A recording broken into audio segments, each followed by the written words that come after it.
Discover India's wisdom. Tales of the ages, stories that never fade. Samartha Ramadas, the saint with bow and arrows. Namaste everyone, welcome back to the channel.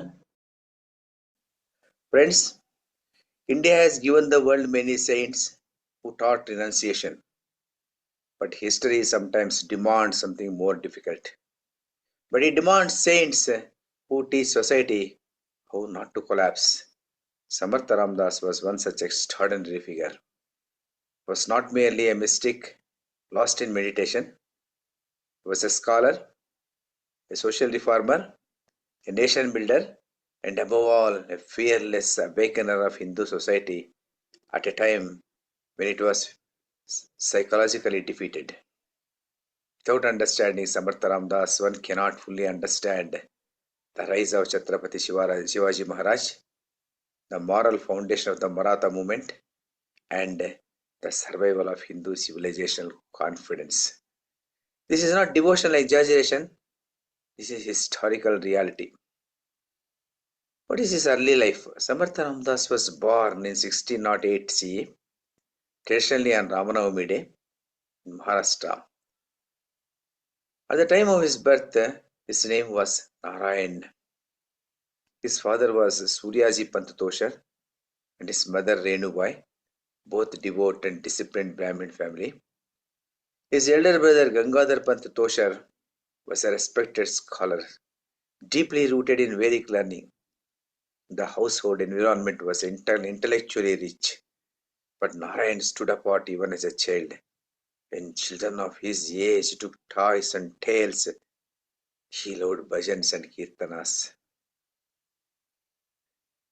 Traditional accounts record that at the age of 8, he experienced a darshan of Lord Hanuman.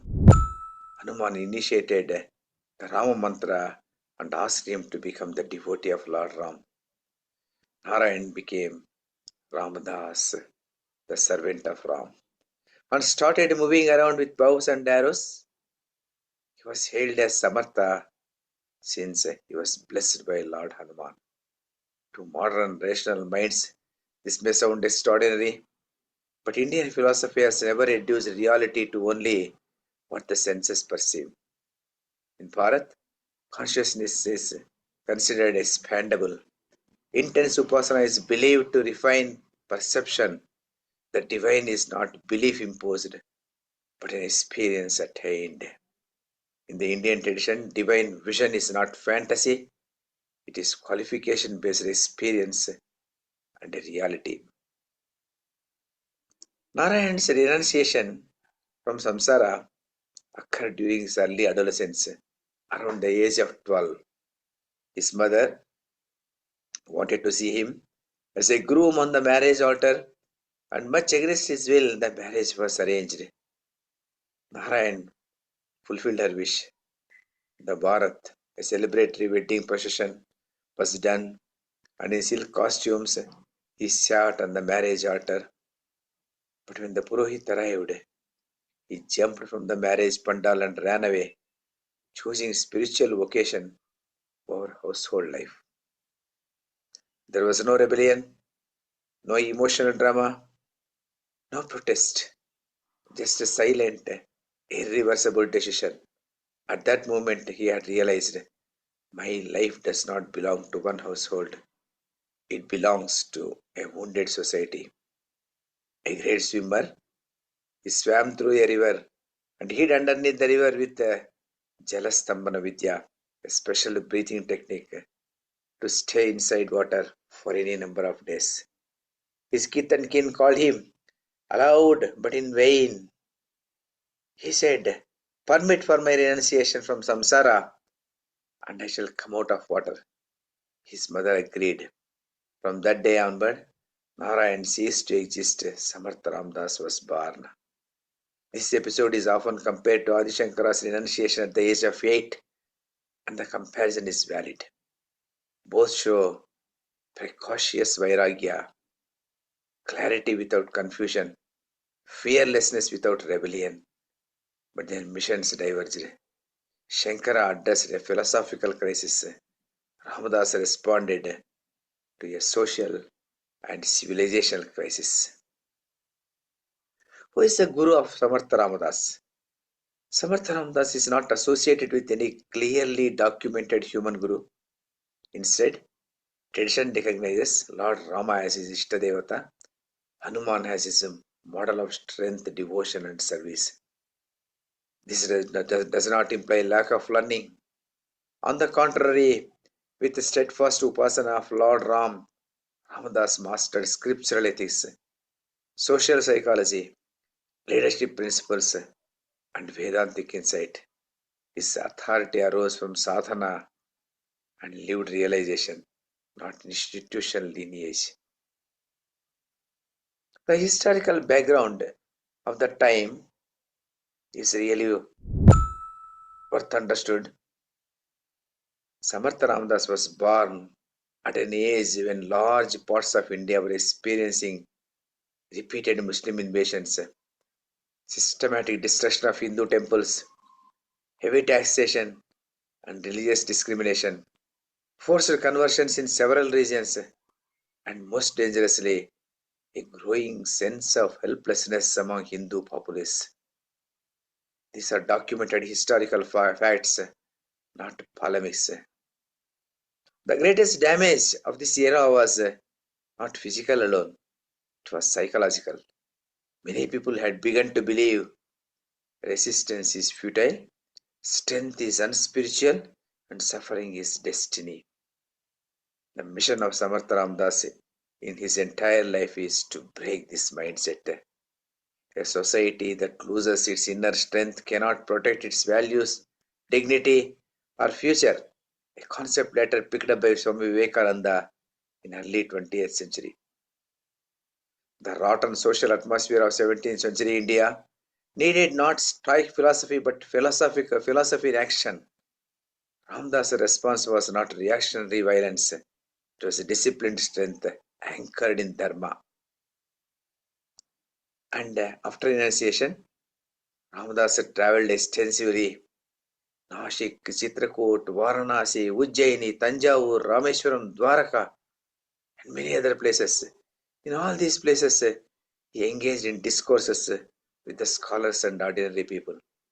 These journeys gave him insight on pan-Indian civilizational outlook, awareness of regional decline, insight into social fragmentation, and he observed very carefully. He saw devotion, but without confidence. He saw rituals, but without transformation. He saw people seeking divine help, but avoiding self-discipline. On one occasion, Ramdas observed people bathing in the Godavari river, believing that the act alone would erase their sins. But he remarked, bathing in sacred water may wash away sins, but it does not create merit. And then he delivered a profound teaching. True atonement is not dipping in water. True atonement is resolving never to repeat the same mistake again. This was not ritualism, this was ethical reform. Ramdas sought to transform character of the people, not merely their behavior. When he returned to Maharashtra, he was not a wandering mystic, he was a strategic spiritual organizer. Samartha Ramadas understood something vital. A weak body produces a weak mind produces a submissive society. He therefore created one of the most remarkable social movements of his time. More than 1,100 akhadas were established. These are centers for physical training, discipline, and moral education, open to all castes and communities. And in a voluntary move, Ramdas entrusted 300 akhadas to 300 women for administration and management, a major step towards women empowerment. In the 17th century, this was unheard of. Ramdas' strength and leadership are not male privileges, they are human responsibilities. This was not symbolic empowerment, it was a functional authority. On one occasion, on Ramanavami Day, He arranged a public feast and deliberately offered food to Shudra communities, defying prevailing social hierarchies. When objections arose, he stated very clearly, caste does not exist before God, and anyone who sees caste before God does not truly understand God. He practiced social equality not through slogans but through action. Lord Hanuman is a symbol of strength, energy, and persistence. A civilization that has become weak and docile needs a spiritual hook to hold and beacon its real strength. Responding to the civilization needs, Samartha Ramadas established 11 major human temples, Hanuman temples, Veer Hanuman, Das Hanuman, Shakti Hanuman, Bala Hanuman, and the like across Maharashtra. Hundreds of smaller shrines and mathas are also established. These were not merely places of worship, they became centers of strength and discipline, safe shelters during political turmoil, communication and support networks. Later, these institutions assisted Shivaji and Rajaram. They protected civilians during conflict. They preserved morale and unity. This was strategic spirituality. Centers of physical training. Ramdas sent his disciples across India to spread Hindu religion. His disciples and mutts in the north directly or indirectly helped Shivaji and his work. Ramdas organized in south round about Tanjavur helped Shivaji's son Rajaram to go to Jinji and carry on 20 years of war with Aurangzeb. Samartha Ramadas was also a major literary and philosophical figure. His major literary works include Das Bodha, Atmaram, and Manobodh. Ramdas does not teach withdrawal from the world. He teaches clarity of self combined with sense of responsibility and responsibility in action. If Shankara represents renunciation through knowledge, Ramdas represents action through self-knowledge.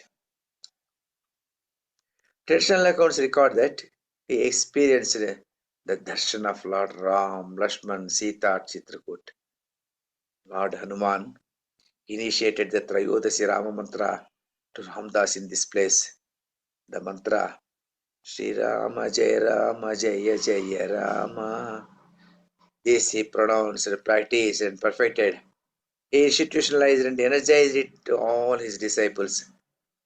Ramadasi tradition holds that the mantra was realized through Hanuman's grace. Academically, this is best understood as inner revelation and mantra siddhi. Ramdas transformed the mantra into a collective discipline, a civilizational chant, and a source of courage and unity.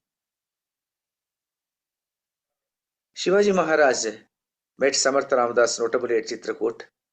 Samartha Ramadas became a spiritual and moral guru. He taught kingship is service, not privilege. Power must protect dharma. Authority must answer to righteousness. Traditional sources say Shivaji once offered his entire kingdom to Ramadas's feet. And Ramadasa smiled and asked him, "You rule the country as my representative." He presented him a sword and a kashaya robe as for his flag. Kashaya cloth becomes the flag of Shivaji. Whether literal or symbolic, the truth remains Shivaji ruled as a trustee of Dharma, not as owner of territory. Under this moral patronage, Shivaji protected temples, respected women of all communities, and established Swarajya rooted in ethics. There is a well documented incident recorded in early Marathi chronicles and noted by historians like Jaduna Sarkar. During a Maratha campaign, a noble woman closely connected to Bijapur ruling elite, was captured by Shivaji's forces and presented before him. Shivaji refused even to look at her. He immediately ordered that she be treated with full respect, provided safe escort, and sent her back with gifts. He rebuked his officers, reminding them that women are not spoils of war, but subjects of protection. This was not an isolated act of personal kindness. It was a policy rooted in dharma. Such restraint in warfare did not arise accidentally. It reflects the ethical training Shivaji received under Samartha Ramadas, who repeatedly taught that strength without moral control is not dharma but degradation. In his later years, Samartha Ramadas gradually withdrew from constant travel. This was not retreat due to weakness, it was a strategic withdrawal after institutional building was complete. He so chose Sajjanagadh near Satara as his final residence. From this hill fort, he remained physically withdrawn. His relationship with Shivaji matured into silent moral presence, no longer active instruction. Traditional accounts agree that Ramdas knew his end was approaching. He summoned his disciples, gave final instructions, warned against institutional degeneration, re-emphasized unity, discipline, and Ram Nam. There is no spectacle, no miracle narrative, no drama, only clarity. Samartha Ramdas attained Mahasamadhi in 1681 CE at Sajjangarh at around 73 years of his age. He passed peacefully, consciously, in full mental clarity. He appointed no single successor, centralized no authority, and left no dynastic legacy. Instead, he left distributed leadership, living institutions, texts that outlived him. This prevented personality cults and power struggles in later days. From an academic standpoint, this is organizational foresight of the highest order. Can we compare Samartha Ramadas with Guru Gobind Singh? Yes. Samartha Ramadas and Guru Gobind Singh, though geographically distant, shared a strikingly similar vision. Both were saints and scholars, poets and reformers, spiritual leaders who accepted the necessity of resistance. Their shared message: when oppression becomes systematic, resistance becomes sacred. SACRED, sacred. And what is the relevance of Samartha Ramadas' teachings? Today also we are having a lot of threats to Bharat. May not always be physical. They come as cultural erosion, breaking India forces, local minorities but global majorities, often with global affiliations, psychological inferiority due to forgotten foundational values of majority sections of the people, distortion of history, internal division. What is the Ramdas core message for all these things? Social unity beyond caste, strength without cruelty, devotion balanced with action, self-respect without hatred. His warning remains timeless. A society that abandons self-respect invites its own downfall. He reminds us, confidence is not extremism, pride is not arrogance, strength is not violence. Spirituality that fears strength is incomplete. Faith without courage becomes a museum artifact. He used to say always. Samartha Ramadas was not merely a saint of the past. He was and remains a civilizational conscience. He taught India how to pray and, more importantly, how to stand. Ramdas did not lead movements, he created people capable of sustaining movements. After his passing, Shivaji's mission continued. Rajaram sustained resistance. Maratha power expanded. Even today, Akhadas remain active. Dasabodha is studied. Manse Shlok guide households. His message remains eternal.